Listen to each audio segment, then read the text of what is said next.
You're listening to the Options Insider Radio Network, the home of the Options Podcast. For more quality options programs, visit theoptionsinsider.com or search for Options Insider Radio Network in your podcast provider of choice. Listeners can also access all of our programming through our mobile app available in the iTunes and Google Play stores. Select programs are also available via live stream at mixlr.com/options-insider. That's mixlr.com/options-insider. Don't forget to follow along with your favorite programs and submit your own questions for the hosts at twitter.com/options, stocktwits.com/options, facebook.com/theoptionsinsider, or via questions at theoptionsinsider.com.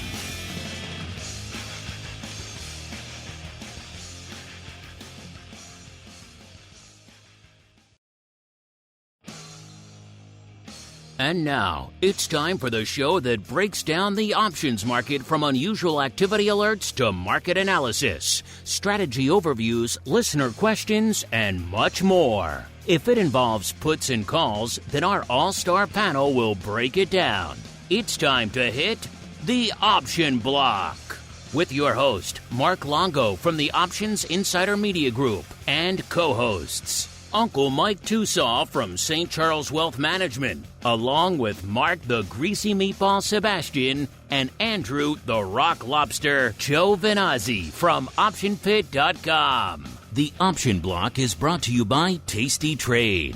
You take the unbeaten path. You root for the away team. You wear shorts in winter. You don't put ketchup on a hot dog. So why wouldn't you trade with a broker that lets you go your own way? tastytrade. Stocks, options, futures, and more. You choose. You trade. Chart moves with hundreds of custom indicators. Stare at the candles till you see them in your sleep. See it, click it, trade it on mobile, web, or desktop. Supported by a trade desk that knows how traders think. The data, the tools, the knowledge. Get what you need to make smart moves. Go to tastytrade.com/pod to see for yourself, genius. tastytrade Incorporated is a registered broker-dealer and member of FINRA, NFA, and SIPC. And now, get ready to hit the Option Block. All right, everybody. That music means we are back once again. It is Monday. It is time to commence operations here with another full broadcast week on the old Options Insider Radio Network. How do we kick that off? Of course, with your bi-weekly options extravaganza, known around the globe as the Option Block. As we kick off the week, as always, three important things to remind you of. First off, listen to the full network. If you're not, you're missing out on a whole freaking boatload of content, to be technical. Second, of course, if you like what you hear, throw some stars, a like, a comment, whatever your platform lets you do. All of it in aggregate does help new people continue to discover the content. We all know there's new people discovering it all the time. Maybe you're going to your local barber shop or something else, and you hear someone talking about options you maybe never would have heard before, or a friend or a buddy asked you about it at a party over the weekend. They're out there. The people are all out there. So help them out. Throw a like, a star, a comment. Does help them find their way to this content. And of course, if you, the discerning listener that you are, if you need a little bit more options content in your life, and who doesn't, including some great pro Q&A sessions, options oddities at the end of the week where we really get up to some mischief and all sorts of fun. Only one place to go. Actually, coming up on it, man, it's already almost Halloween. It means we have to give away the October Pro trading grade soon. So, man, I'm just giving away stuff left, right, and center. Get your hands on some of that stuff. TheOptionsInsider.com/pro is the place to go to learn more about all that fun. As we learn who's joining us today on the old OB, of course, we've got the greasiest of meatballs, Mr. Mark Sebastian from OptionPit.com, as well as the uncleest of Mikes, Mr. Uncle Mike TOSAW from St. Charles Wealth Management. I introduce them now, listeners, because it is that time. We have to commence our broadcast week in high style with a little bit of the old 80s wrestling trivia.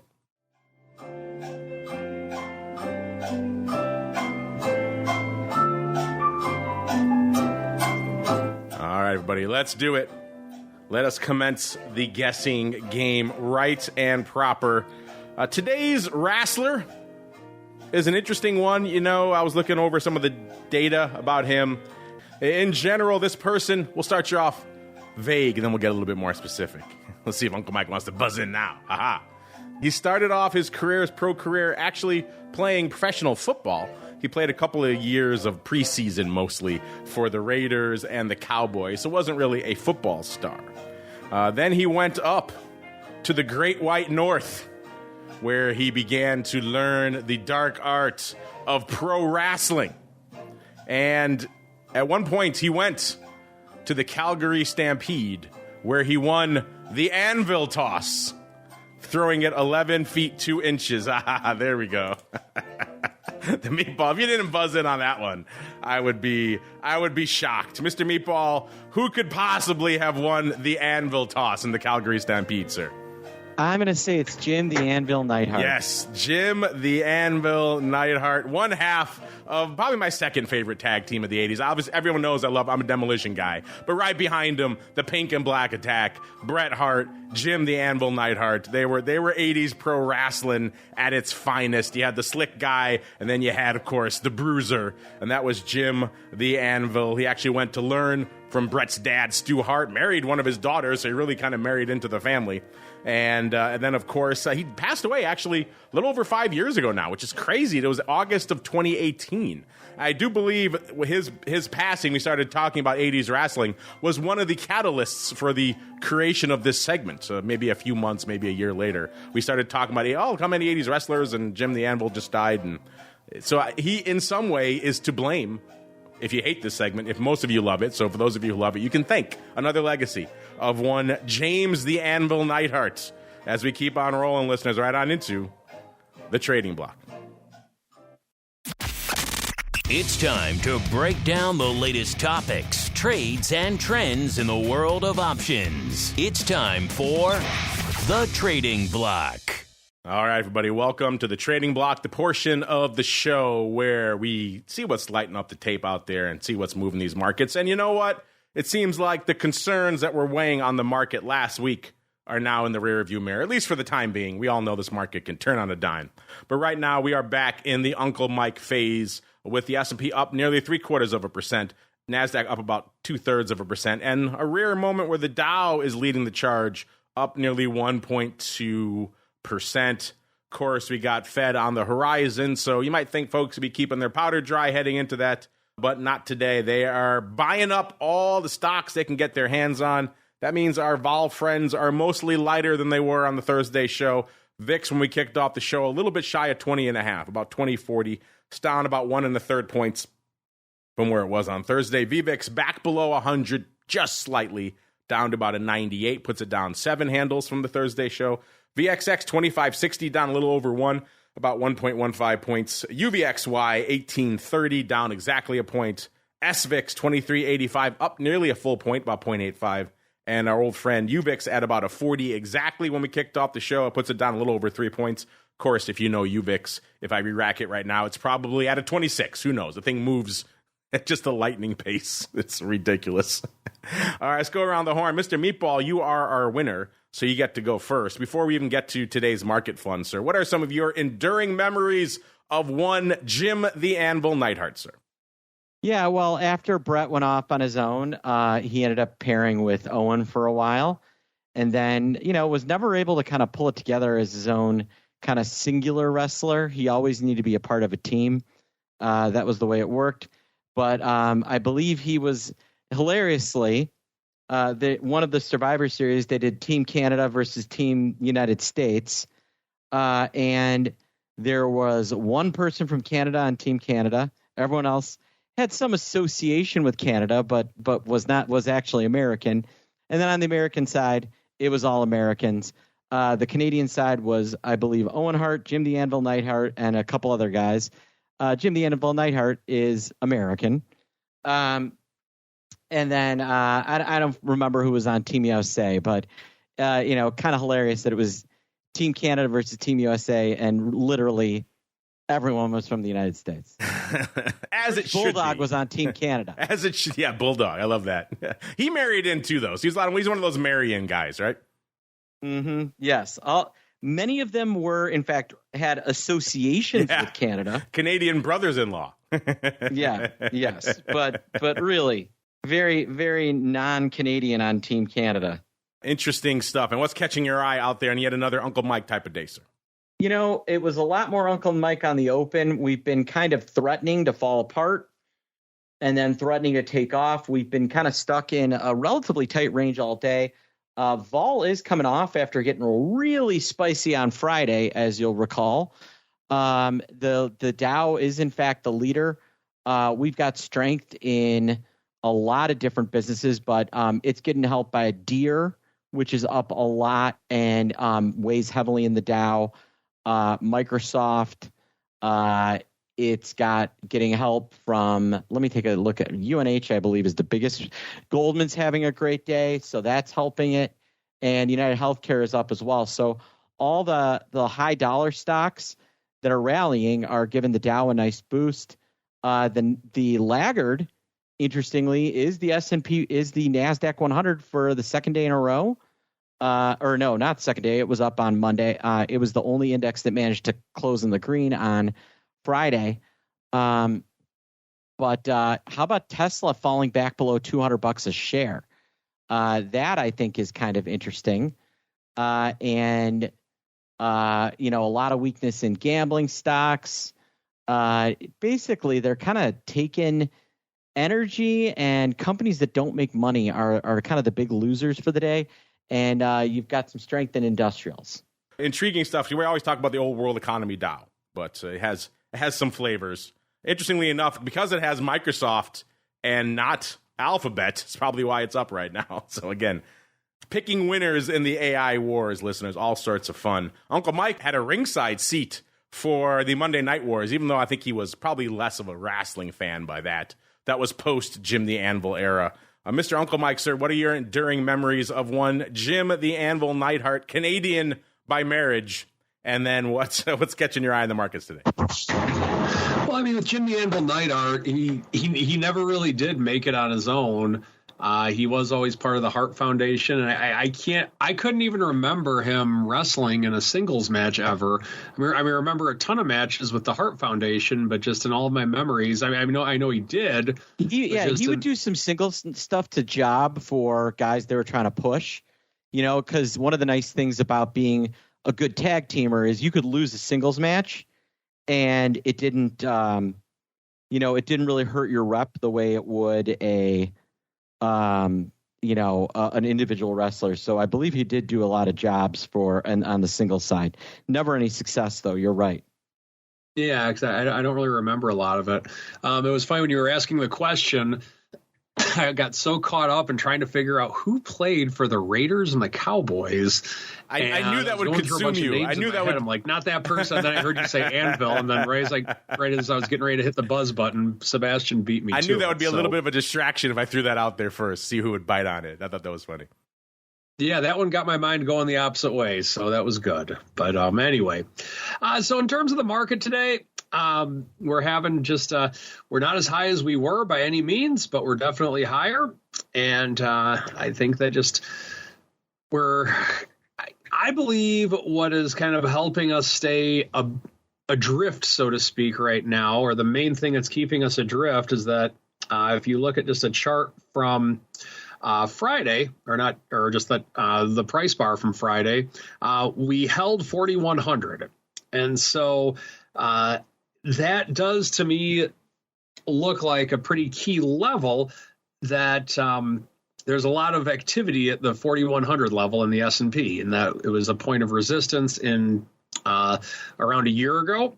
It was a little bit of a point of resistance in not necessarily. It was kind of an area of consolidation, I would say, in February. It was a magnet number for April, May, and a little bit of early June. And now here we are. It's acting kind of as a support level again. And so from there, buyers came in. 4,100 was respected. If we do go below 4,100, 4,000, of course, it's a key number, or it's a big round number. That could act as another level of support. But for right now, 4,100 seems to be enough strength of what the market itself desires. In terms of the sectors, just to kind of just to kind of go over what Mark was saying, for the most part, the only thing that's really dragging us down, if you will, or that's negative on the day, a little bit with energy, and that's about it in the sectors for anything that's negative right now. Nothing's really going up to the moon, so to speak, but nothing's going down from a sector standpoint, so can't really complain there. In terms of some of the individual names, Amazon on my screen anyway, or some of the things that I follow, I should say, Amazon's up over $3.50 on the day. So for the Amazonians out there, that's always a good thing. McDonald's, that's up over $4 on the day. And I guess if they're going to, from what I was understanding with their announcement, they raised prices a little bit, and that kind of saved them in terms of getting more revenue. So it's the old economic adage, buyers seek a lower price, but on the business side of it, sellers seek a higher price. And so there, McDonald's actually raising prices, it benefited them. So kudos to Mickey D's for helping their shareholders with a price increase. Last but not least, we still are kind of sticking around that. We're not quite at the 5% level on the 10-year note, but we're still like right around it. And it's almost like the 5% area is where it wants to be right now, or in that area.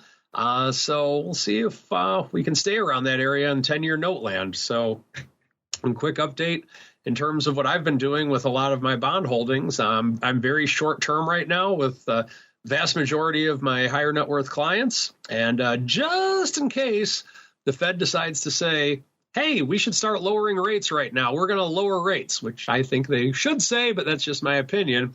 I do have some calls on a little bit more higher volatile bond holding as well, and that's how I'm playing it at this stage. So that is what's lighting up the tape in Uncle Mike land.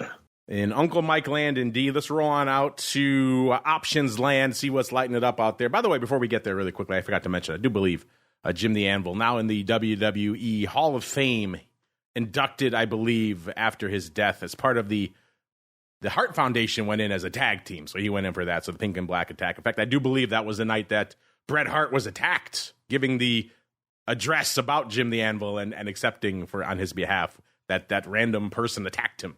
An indie wrestler, I think. So look it up on YouTube if you're not familiar, listeners. But crazy times out there. A lot of wrestlers, let's just say, we're not down with somebody attacking Bret the Hitman. They messed that guy up pretty good. So, interesting times out there. Interesting times in the market as well. Although you wouldn't know it from VIX land, listeners. VIX right now kind of looking sleepy. You would never think, a weekend coming after a crazy week, maybe starting to get some upside back, maybe getting a little bit of paper, a little bit of action in VIX land. The answer is no. We are starting to get maybe a little bit of that whipsaw, so I think that might turn VIX a little bit in terms of just volume, but no, exactly 200,000 contracts on the tape right now. When you see our ADV is still 905,000 contracts, you can see VIX has a long way to go today. Doesn't seem like we're going to get there today. I got a sneaking feeling by the Thursday show, let alone the Friday episode of All Views, that ADV is probably going to be a little bit lighter. But you never know. We got a Fed coming up this week, so that usually tends to gin up things in the volume department for VIX. SPY, 5.1 million, so SPY looking pretty robust, all things considered. The ADV right around 9.5 million right now in SPY land. The S, 1.8 million, so the S not slowing down for anybody today either. The ADV about 3.5 million in the S now. Man, that still sounds crazy every time I say it. Small caps, IWM. We didn't pull up small caps today. They've been a weird laggard of late, listeners. They were rallying when everything else was selling off, and they were struggling not to sell off when everything else was it was a weird time last week for small caps. And they're still up right now, up about not even 0.25%, a little bit less, listeners. So they are up. They were up firmer this morning, and now looks like giving up a good chunk of that. I like the rest of the market as well. So another day where the small caps are moving in lockstep after last week kind of bucking things a little bit. 604,000 contracts on the tape for small caps. The ADV, 1.6 million out there. And the Qs, about 2.5, almost 2.55 million out there. The ADV, 4 and about 1/3 million. So the Q's putting up some numbers these days. It was hanging out around 3 million forever. Now it's already almost at that right now. Let's get out to the single names. Let's see if it's a day that single name kind of forgotten. The answer is kind of yeah.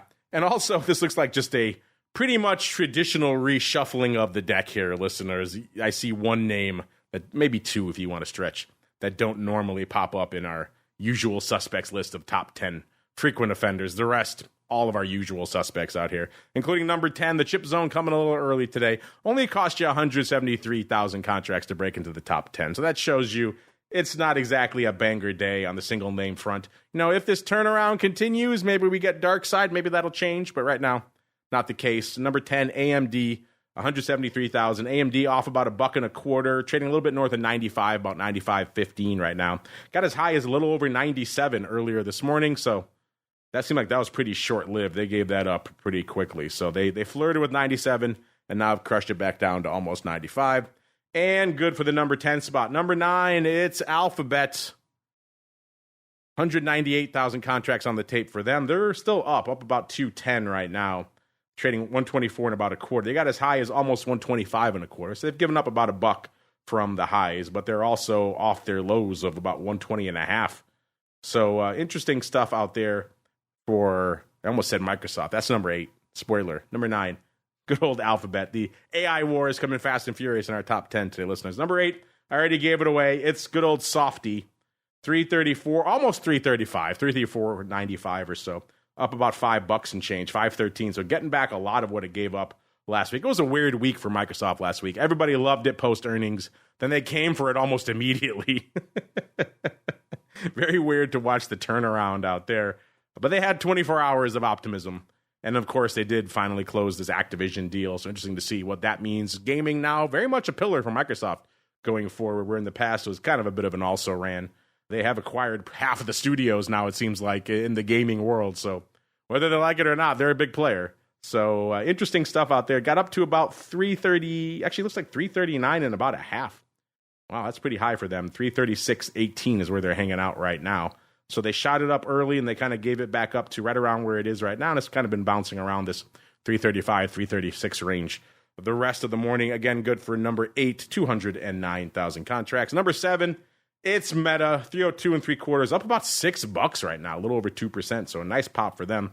They got as high as about 309 and a half this morning. That's a huge run.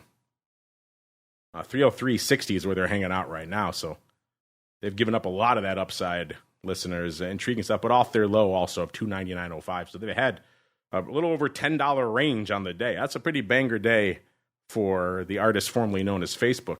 Number 6, this is one of the few sneaking in there that we don't normally see. We were talking about it a lot on Options Oddities with our buddy, the options guy, on Friday for all you pro folks. This is Ford. Ford coming back on the highlights of all, and on the heels, of course, of this big strike, and then their deal with the strikers, and now taking a hit back below the 10 handle again. $9.86 is where Ford is hanging out, off about 11 cents today. If you've been following Ford, you know it's kind of been a bit of a saga. It doesn't seem like it was that long ago. We were joking about it on shows like Options Oddities, even a little bit here, but a lot of it on Options Oddities of people piling in back in the heady days of 2021, loading up on the 25s and the 30s and 25-30 verticals, and so much paper went to die on that upside back when people thought Ford was a meme stock, listeners, because they had that stake in Rivian. And so people were just loading up. And even at the time, we thought this might be a bit of a bridge too far for Ford. Unfortunately, it was. And back down we go. This year, it got a high of about $15.50. That was back in July. And right now, below $10. Brian was joking that we had that poll last week about what is your cutoff for selling cheap options. And he said to me for years, his cutoff is wherever Ford is trading. So it's right around $10 right now. So that's a good level for where your cutoff is. It's Ford, $10 and change, or right now, $9.86. Number 6, 301,000 contracts. This is a bit of a weird one. Number 5, listeners. Yes, I said number 5. It's the fruit company. Only 349,000. That is a rounding error for Apple. We'll see that some days, just going up in these crazy paloozas that go up in the weekly calls. We talked about those in the past in Apple today. Total of 349,000 contracts. That is a whole heck of a lot of nothing. Trading 169 and about 3/4 right now, up about $1.50. They got as high as 171 earlier in the session before giving that back. So back below 170 right now. And again, heck of a lot of nothing. 349 on the tape for number 5. Number 4 is the other sneaker inner, if you will. This is SoFi. We've been talking about them a little bit of late. They've been moving a bit, not a ton today. 6 3/4 is where they're hanging out right now, off about a dime. like they've had a little bit of a wider range, 668 on the dark side, 788 on the upside. So a $1.20 range out there for SoFi, which for SoFi is certainly not nothing. But again, the options paper 366, that's usually not enough to really make a dent. But today is all the way to get you to number 4. Shows you what a sleepy day it is for SoFi out there. They had results, obviously, on the earnings front. So that's what's driving all of this paper.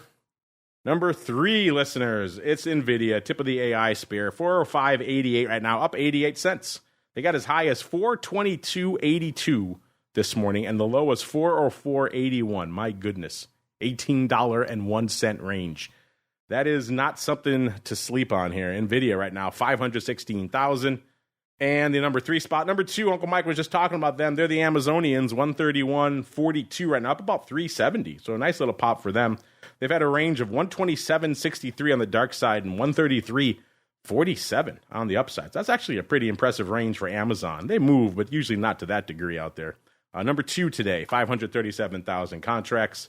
So you know what's number 1? Do I really need to tell you, listeners? It's Tesla. Actually doing fairly impressive volume for them this time of day, even with everything else kind of being sleepy. Usually this time of day, they're around 1.2, maybe 1.3 million. 1.6 million contracts on the tape right now for Tesla. The Meatball just alluded to, back below the 200 level. Now, of course, if you go back, they are also well above the pretty much 101 level they hit back when everyone was writing all those headlines saying, oh my God, Tesla is done. It's back at the lowest level it's been in years, about to break 100 to the dark side. This is the end of the EV space. Of course, since then, it just shot up like a rocket back up. Although, what was the high for the year? The high was $299 back in July. So yeah, they're about a little over $100 below that. 196.62 right now, off 10.68 right now. But of course, on the year, they've also been about $100 lower, pretty darn close to it. 101.81 is the low. So they're kind of right smack dab in the middle of that range.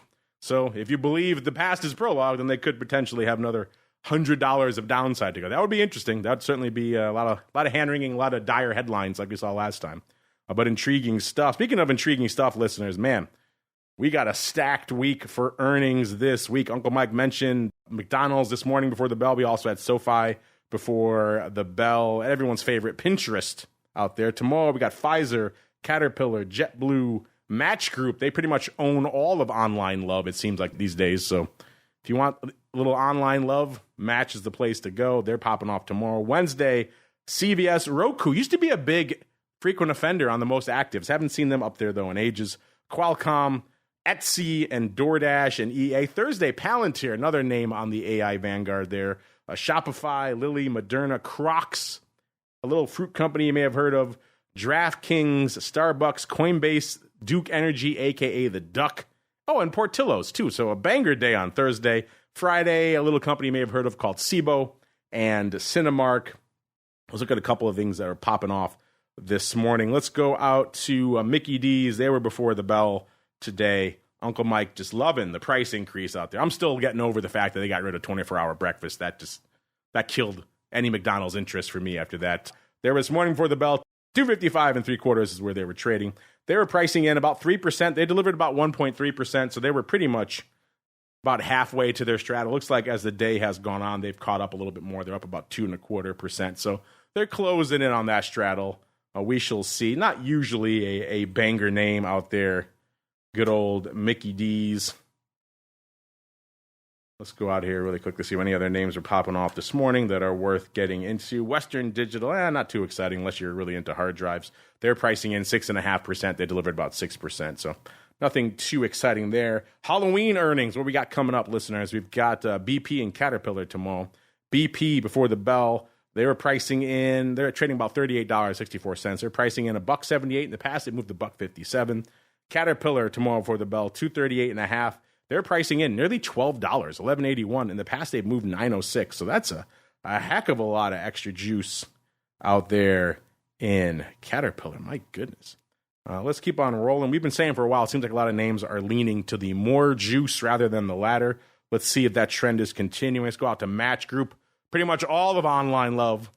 31st after the bell, $34 is where they were trading. They're pricing in $2.82. In the past, they moved to $1.87. So nearly a full dollar's worth of extra juice in Match Group as well. So yes, the trend does continue, listeners. Wow, that's a lot of juice for Matt. Let's keep rolling. Let's go out to CVS before the bell on the 1st. We're all in candy comas on the morning of the 1st, listeners, and we're also going to enjoy our CVS earnings. 66 and a quarter is where they were trading. They were at 379 on the straddle. In the past, they moved 293. So, yeah, spoiler alert, extra juice for CVS as well. I'm starting to see a trend here, listeners. Airbnb there on the 1st after the bell, 114, pretty much even is where they were trading.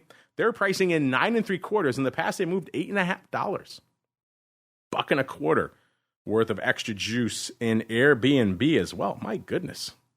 It's a lot of juice. DoorDash, talked about them a few times now recently, on oddities definitely, maybe on the odd block as well. I'll have to go check.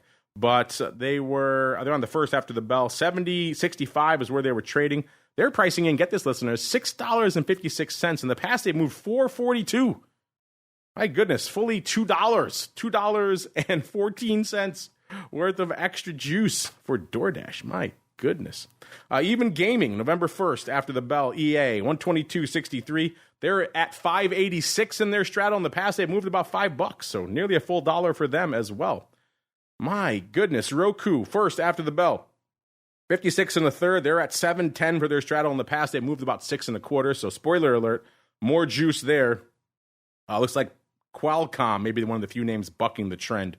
106 and a half. They're on the 1st after the bell as well. They were at 7 a quarter in the straddle. In the past, they moved 762. So there are some names pricing in lighter juice, just not many.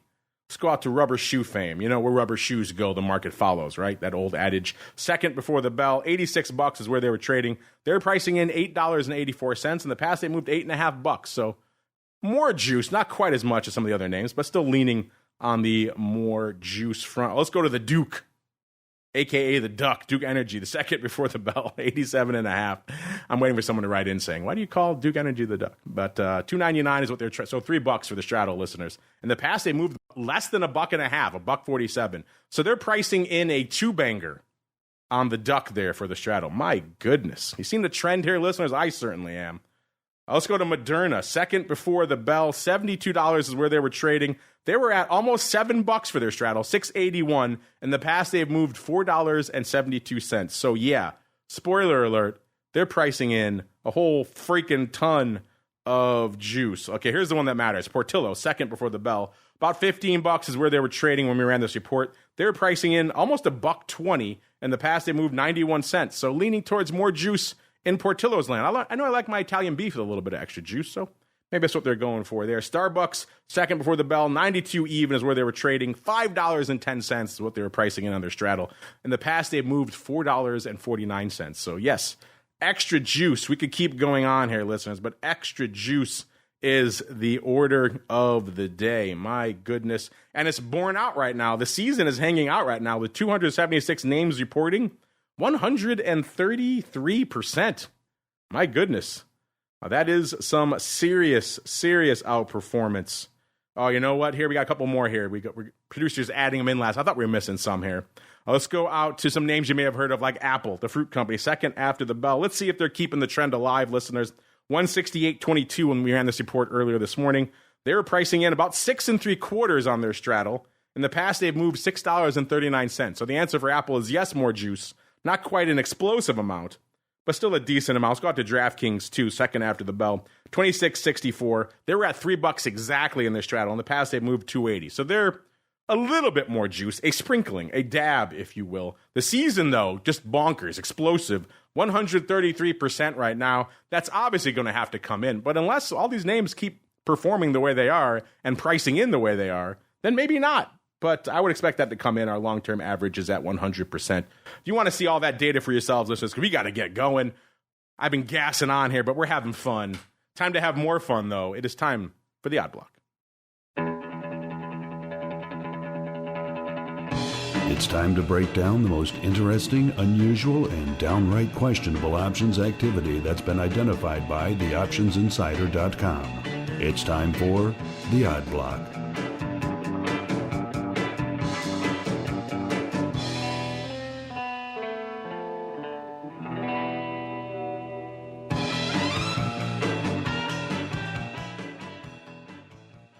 All right, everybody, let's get weird. Let's get wild, maybe even whimsical. Before I do that, I've been talking for a bit.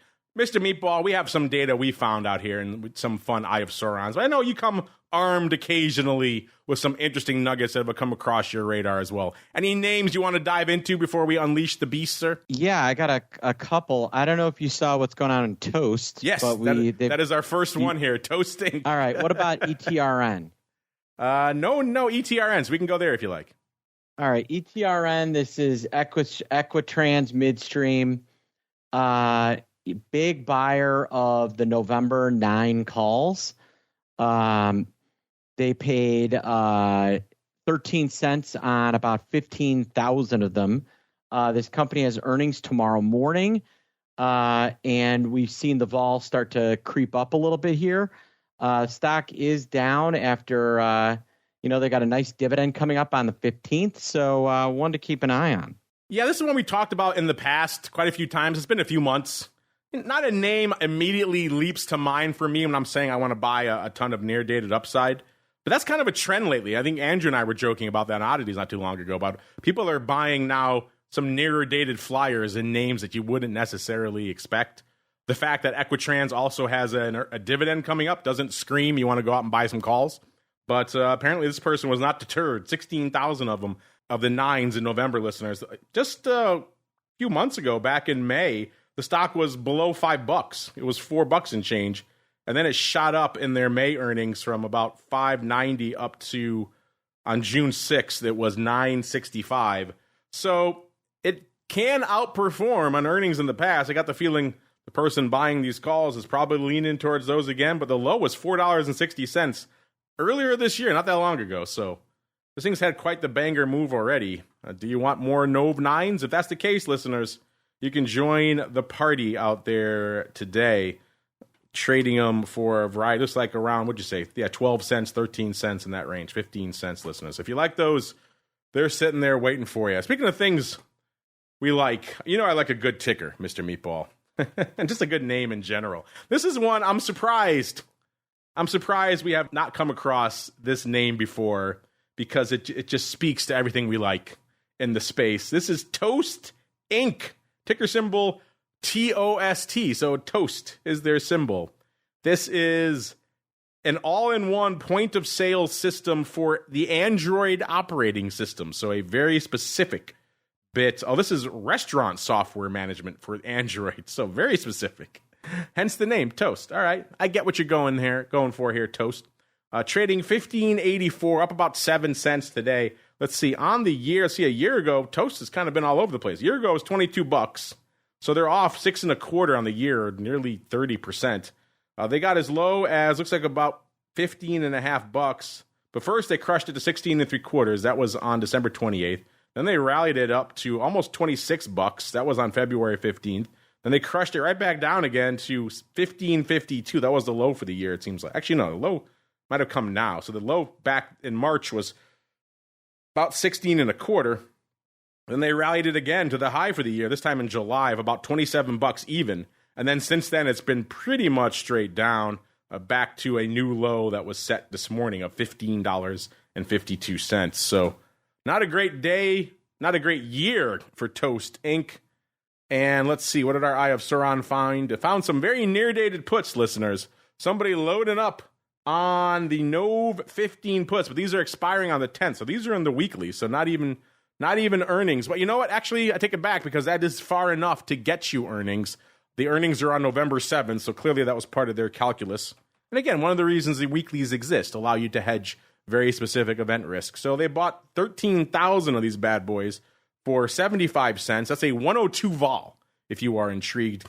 At the time, it was a 52-week low for Toast. It has since dipped lower. It's 15.77 at the time. So an interesting one. Mr. Meatball, I'm starting to like Toast. I just like the name. Might have to come back on our radar again. What are your thoughts on this palooza of puts in Toast? Bearish.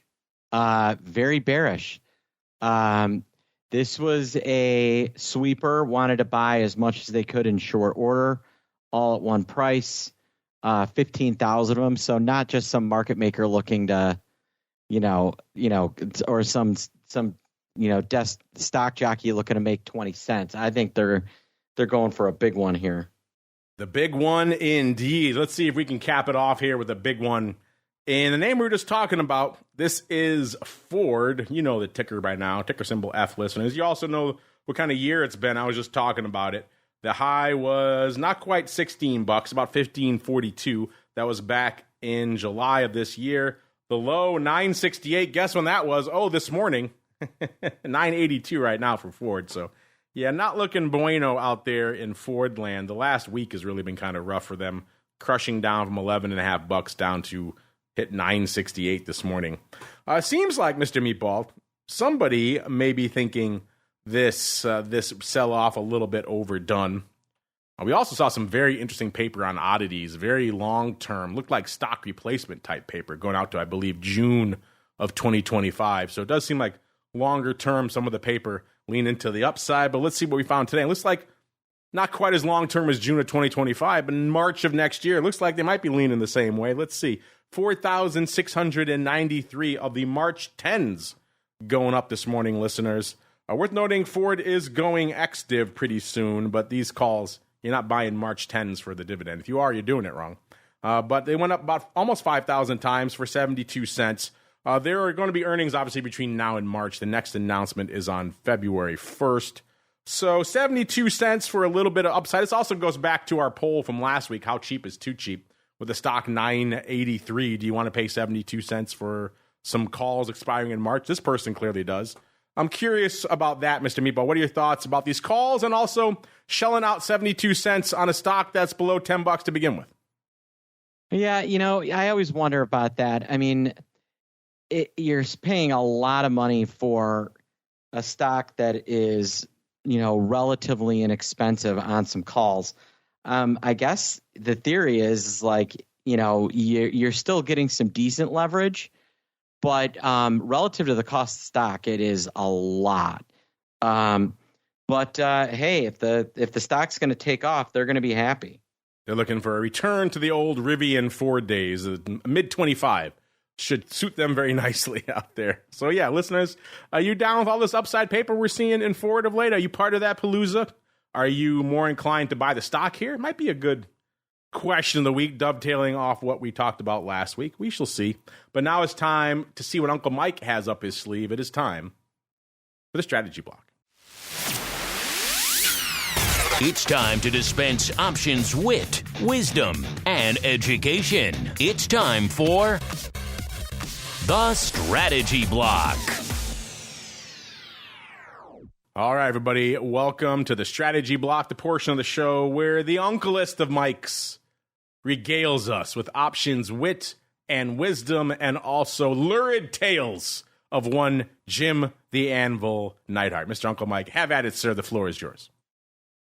Well, with Jim the Anvil Neidhart, I mean, it's he married into the Canadian family, and so there's a lot of benefit to that, apparently. So with Stu Hart training him, how can you argue with that? But what I want to talk about today would be the importance of having a routine with your trading and or investing. So with that, for example, a couple of things that I think are very important with how you're going to measure yourself. Now, personal routine that I have is that I make it a point to talk with my clients every January about their portfolios, about the trading that we're doing, about their overall risk, their objectives, their retirement plans, et cetera, annual reviews in January. And I do that for myself as well. And I think it's, and my family, of course, because my wife and kids are important too. But what I want to emphasize is the importance of having a locked in and set routine with what you're doing with your trading and or investing. How do you measure yourself? So in other words, are you doing well? Well, I would say that if you look at your most recent trade, whether it's good or bad, I think that that's just not a good idea to do because your scope is too narrow. Now, if you're looking back on how you have traded for the last 15 years, okay, it's fun to do at times, but let's be honest with ourselves.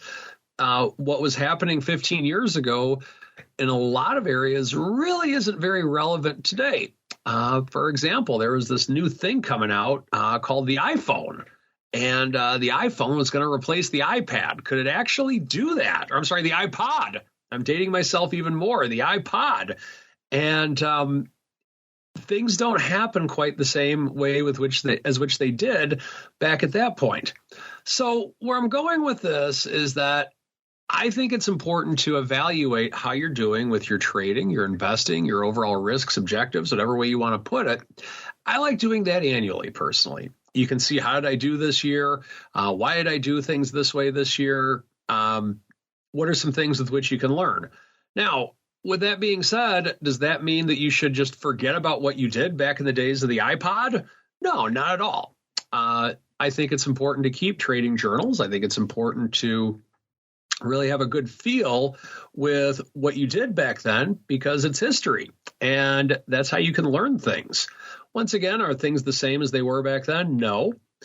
But I think it is important to learn from mistakes of the past.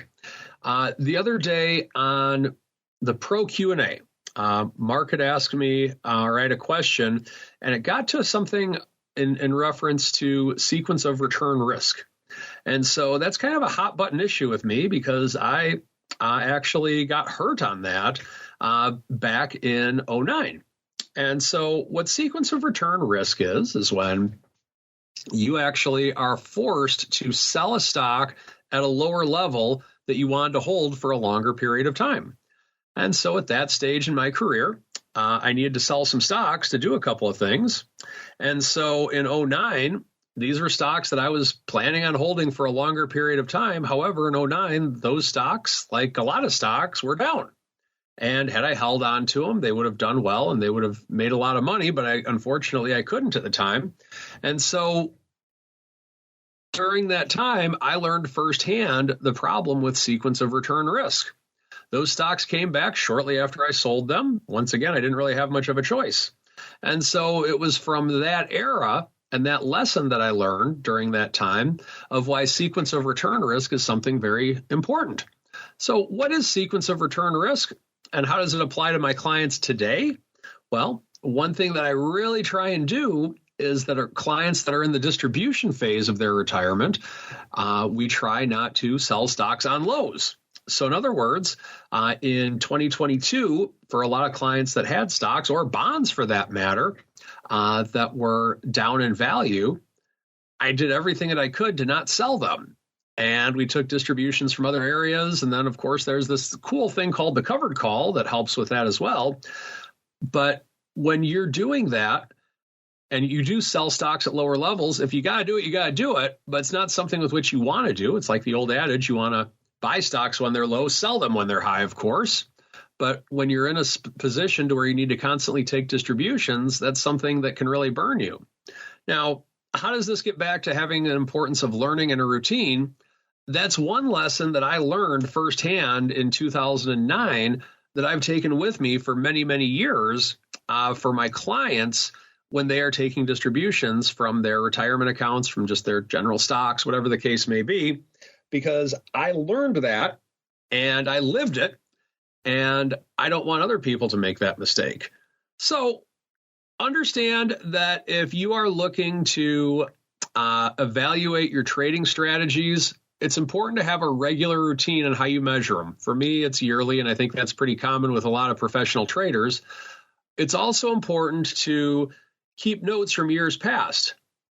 Is it relevant today of how is the iPhone going to replace the iPod? Of course, that's irrelevant. No one's going to even say that anymore. I don't even know if you can even get an iPod today, quite honestly. I'm sure Longo is probably Googling that right now just out of his own curiosity. But what is relevant is that the lesson that I learned firsthand on sequence of return risk is something that's very real. And that is my strategy block for today. Happy Halloween, everybody. Happy Halloween indeed. Let's see if we have some spooks in store for us listeners, because it is time to go for a little bit of the old mail block. It's time to take your seat on the All-Star panel as we read your emails, tweets, Facebook messages, website comments, and much more. It's time for the mail block. All right, listeners, let's get to the mail block. see what you folks have on the brain. Our question of the week this week just went live, so you're not going to have a chance to play along in this one, listeners.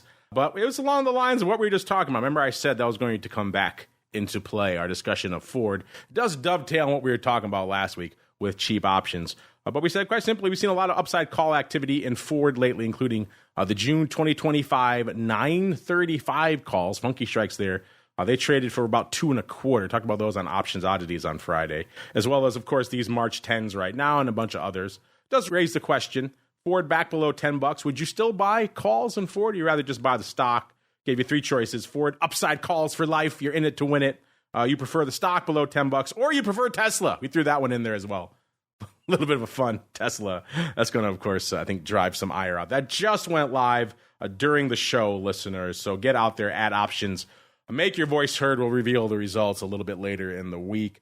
Speaking of revealing the results, let's get to that now. Last week, you folks came out on our when is the stock too cheap to bother trading the options poll. What is your cutoff level? Below $10, which is where Ford is right now. 34.6% of you coming on. That's a pretty high cutoff. I was surprised by that. So fully a third of you will not trade any options on a stock when it's below 10. That kind of removes a lot of stocks from your arsenal. On the flip side, though, I could see it if you want to just keep things active and juicy. I see an argument for both sides. Check out our Options Bootcamp episode. How cheap is too cheap? For more details on that. There is no cutoff. You folks don't care. 30.8%. 26.9% coming in saying below $5. That's your cutoff. And the infamous other 7.7%. Our actual question of the week, that was more of like a flash poll around the Options Bootcamp show. Our actual question of the week last week was, we've got more data under our belts right now about zero DTE options. So quite simply, do zero DTE options increase volatility intraday volatility? That's important. Heck yes, heck no, or you still need more data. Heck yes, taking it, listeners, 63%. Heck no, 29.6%, and 7.4% of you in the Uncle Mike camp on the sideline saying you still need more data out there. Speaking of needing more data, our poll, like I said, just went live. Right now, 100% of you are saying you prefer the stock below $10. I have a feeling that's going to change in just a few minutes out there. But intriguing stuff. Make your voice heard over there. At Options on the old X is the place to go as we keep going around the block. It's time to tell you what we'll be watching on our trading screens until the next episode. It's time for Around the Block. All right, everybody, welcome to Around the Block, the portion of the show where we break down what we're keeping an eye on for the rest of the week into the weekend. And let's start with the greasiest of meatballs, Mr. Meatball. What are you keeping an eye on for the rest of the week until at least we can gather here together again with the Flow Master on Thursday, sir? Whether this market gets follow through after today. We're up about 1.25%. VIX is below 20. Is this a bottom, or are we just getting kind of a one-day reprieve? This is a pretty nice bounce back for markets. So now the question is, are we going to see some love here for markets, or are we going to just are we going to get this one day Monday kind of rallies that we've seen and then right back to ugliness for the rest of the week? Yeah, that's a good point. As we're coming into the end of the show here, listen, it does seem like the head fake we were seeing, we thought the fix was in, right back down below 41.5, and got down to about 41.39, and now they're rallying it again back up to around 41.66 or so. So S&P up about nearly 1.2% as we're coming into the end of the show. So intriguing stuff to be found out there, listeners. That means our VIX friends now back below the 20 handle, 1986.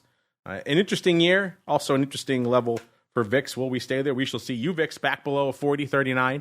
I could use a few more handles. Saw 5 handles already today. I could use a few more to the dark side before the end of the week in UVIX, and then I'll be a happy camper out there. Mr. Meatball, same question. Sorry, Mr. Meatball. Mr. Uncle Mike, same question for you, sir. What are you keeping an eye on until the Thursday show? We got Apple earnings coming up, so getting geared up for that. I know it's after the market on Thursday, but still continuing to monitor Apple and see the activity in that during the week. Watching the 10-year note, seeing where 5% if that acts as a magnet in that area. And then, of course, just watching the S&P 500. 4,100 is a number, seeing where we're at with that. And after this week, I don't know if we have a ton of earnings left over, or any of the big names anyway. So continuing to monitor things. Uncle Mike is Roz from Monsters, Inc. He's watching, always watching, listeners. Unfortunately, listeners, you can't really watch or listen to any more show for the old OB. But if you're patient, if you're on the on-demand side, you wait a little bit, you will be getting the crypto rundown coming to you on demand a little bit later today. We'll be joined by the Meatballs buddy, Mr. Greg Magadini from Amber Data now over there to break down all the data we talk about on that show during the week. Of course, if you're listening live on the pro side, don't have to wait long for that. That'll be in your ear holes coming up live in a little bit over there. Of course, you want to join the live partay. TheOptionsInsider.com/pro, the place to go to learn more. Looks like right now you folks are evenly split, roughly 50% each for upside calls for life and Ford, and you prefer the Ford stock below $10. So get out there at Options, make your voice heard. Mr. Meatball, where should folks go if they want more meatball goodness in their lives? Go to optionpit.com. I'm putting out content every day to help you understand what's going on in the trading universe. Join me, optionpit.com. I like it. The trading universe. Getting big, aiming high over there in the land of the pit. The entire universe at your disposal. Optionpit.com. Uncle Mike doesn't bring you the universe. He more brings you a slice of life from St. Charles. Hence the name, St. Charles Wealth. Mr. Uncle Mike, sir, where should folks go if they want said slice of life? Oh, well, come to stcharleswealth.com. If you can't make it to St. Charles, the town itself, come to stcharleswealth.com. If you are looking for a financial advisor who will give you a slice of life and a slice of option trading wisdom to perhaps fit with your overall financial portfolio. There he is, stcharleswealth.com, the place to go to learn more. Got to get on out of here. Back again in a little bit for the crypto rundown. Spoiler alert, stuff's popping off in the land of good old Bitcoin, listeners. Some folks are already saying we're heading to the 40K land in good old Bitcoin after threatening being much lower than that not too long ago.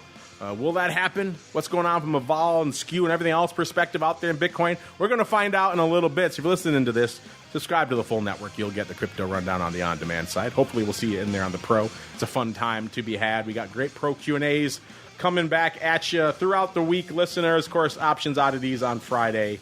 And then our next episode of the one, the only Option Block coming at you on Thursday. Stay safe out there, everybody. The Option Block is brought to you by tastytrade. You take the unbeaten path. You root for the away team. You wear shorts in winter. You don't put ketchup on a hot dog. So why wouldn't you trade with a broker that lets you go your own way? tastytrade. Stocks, options, futures, and more. You choose. You trade. Chart moves with hundreds of custom indicators. Stare at the candles till you see them in your sleep.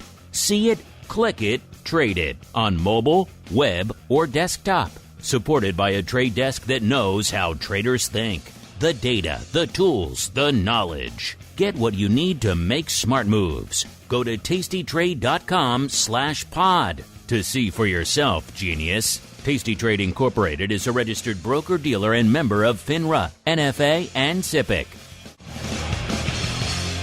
You're listening to the Options Insider Radio Network, the home of the Options Podcast. For more quality options programs, visit theoptionsinsider.com or search for Options Insider Radio Network in your podcast provider of choice. Listeners can also access all of our programming through our mobile app available in the iTunes and Google Play stores. Select programs are also available via live stream at mixlr.com/options-insider. That's mixlr.com/options-insider. Don't forget to follow along with your favorite programs and submit your own questions for the hosts at twitter.com/options, stocktwits.com/options, facebook.com/theoptionsinsider, or via questions at theoptionsinsider.com.